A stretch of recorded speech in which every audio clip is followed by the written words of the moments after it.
So I was going through my chat on Twitter when I saw someone comparing Nigerian citizens with Saudi Arabian citizens because he traveled to Saudi Arabia and there was a rain, and the guy said because of that rain there were floods in Jeddah airport, which is one of the best airports in the world. And I'm happy he said it was one of the best airports in the world, because I don't think in Nigeria we have any airports, both in Lagos and Abuja, that can be rated as one of the best in the world. So that's a minus already. And my concern is that this young man said Nigerians complain too much. If it is Nigeria, we'll be bad mounting our country. That's where I begin to talk and think to myself, do I really badmouth Nigeria for nothing? Let's say I am angry about one thing, my country is not doing well. If my father is expected to be the king of my home and my father comes back every night drunk, even though he leaves me with Lexus Jeep, he gives me with cars, anything I want, but my father comes back drunk, peeing on himself.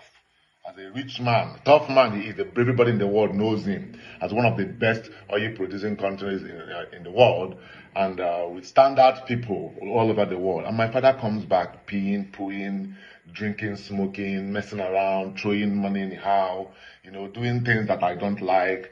And people outside do not know that my dad does that. What am I supposed to do? I might go to them and, shut them up and try not to let them know how my father is behaving, but I will come to my dad and say, Dad, you are disgracing me.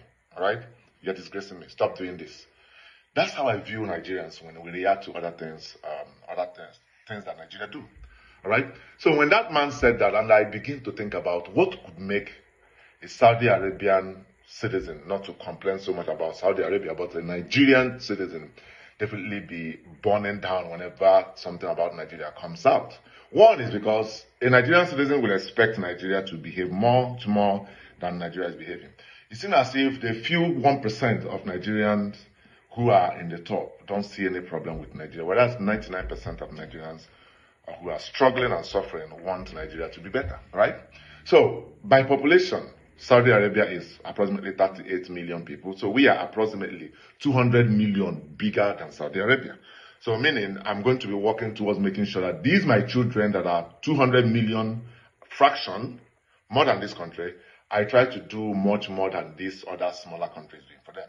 When it comes to land mass, Nigeria, big number, occupy lesser land mass than Saudi Arabia. But even at that, Saudi Arabia occupying 2.1 million square kilometer land, while that's Nigeria like 924,000 square kilometer land. Meaning Saudi Arabia by land mass is almost 2 times or more than 2 times plus more than Nigeria. But the truth about the situation is that if I look at the land, Nigeria's land is more arable than that of Saudi Arabia. We cultivate over 40% of our land. So meaning I should have more food, to do. Saudi Arabia, 95% of their land is covered by desert, sand. And 1.5 or 1.6% of that their land is what they can cultivate. But yet, I don't see Saudi Arabia persons complaining about food. When it comes to oil, they are the second largest in the world. We are the 6th largest in the world and second in Africa. So they are producing more than us, but they are also lesser than us in number. I remember when Obasanjo said, we shouldn't compare like that because we have more people than them. So even if we are going to share our money by one person, we should be more, having less money than them. By production of oil, they understand that they have oil. So they have 9 working oil refineries. We have none. Port Harcourt is not working. Warri is not working. Kaduna is not working. Nothing is happening, right? I should be angry with that. In that oil production, they've been able to improve whatever they have with their oil. Their defense budget alone is 70 billion. So they don't have insecurity problems, even though they might have 1 or 2 issues. But ours is struggling around $4 billion, and we have a lot of insecurity going on, even when you want to improve what you have. Let's not even go around that. Based on the number of persons they have, these guys have 14 working international airports, standard. With the one the guy is complaining about, one of them, right? We have just 3 international airports, everybody's clustering, and we are 200 million people, right? So we have only Lagos, Abuja. Port Harcourt is not functioning as an Enugu is not functioning as well, right? So I would think that for me to have a bigger number of people, I should have more international airports than Saudi Arabia. These guys have approximately working active 10 seaports. located in strategic areas. And the reason for that is to create effective and coherent, consistent global trade internationally. So meaning they consider their positioning of their waters, and they create something that will make their people work. Someone might say, oh, okay, that is not the truth, because Lagos, Tinker, Papa, we're building another one in Lagos, deep sea in Lekki. So what happens to Port Harcourt? What happens to Warri? What happens to the areas we should have done to expand our places? So these are things Nigerian people will get angry about. In the wages, Nigerians we have $48. That's what minimum wage is.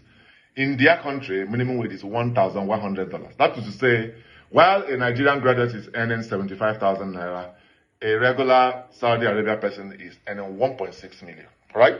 Okay. Now, we might not compare them. Their government is not wasting their money. They are trying to be liberate. Their judiciary is working. They jail you if you do anything nonsense. Our judiciary is messing around with the politicians, so nobody is going to jail, right? So these are the things that make Nigerians angry. When it comes to transportation, they have railway stations. They strategically put railway stations, over 9 to 10 railway stations active working. Nigeria struggle to make sure there is no railway in other parts of, maybe let's not put it in the southeast, it doesn't matter. They would rather go to Niger. We spent over 2 billion building railway from the north to Niger, rather than trying to bring it around the circle of Nigeria. Only railway working in Nigeria, that was Lagos to Ibadan, Abuja to some part of the north. Nothing is working. So, and then those railways are standard. Their schools are working. They don't have any problem with school. Their budget for education is over 51 billion, more than our own. While we are scratching around 3.5 billion, Nigeria, their own budget education is over 51 billion. So they have like 19 to 20% of their education budget going improving. Ours, we are scrapping over 4.5%, 5%, 6%. So why would the Nigerian not complain? When I look into that, I ask myself just one thing. Let the major problems that Nigerians have, let it be sorted out. Their roads, if you go and check, is standard. They don't have any insecurity issue. They don't have any poisonous stuff on the road that will kill people. You have to pray so much before you get to them. They have local airports, almost 16 to 17. We have 22. How many? What does it take to fly from one place in Nigeria to the other? Look at what is going on now. So when you put all these things together, you discover that there are problems. Nigerians have always asked for one thing. Maybe you take 1 year or 2 years or 3 years and call it what you want to do if you love this country called Nigeria. Electricity in Saudi Arabia is practically 24 hours. These people, we are begging for none. They produce over 48,000 megawatts every year. Within the state, we are trying to get up to 5,000. I think Saudi Arabia have a very big gap compared to us. And when citizens complain, they have a reason to do that. So what you should be asking ourselves, what do the government do so that Nigerian citizens will stop complaining?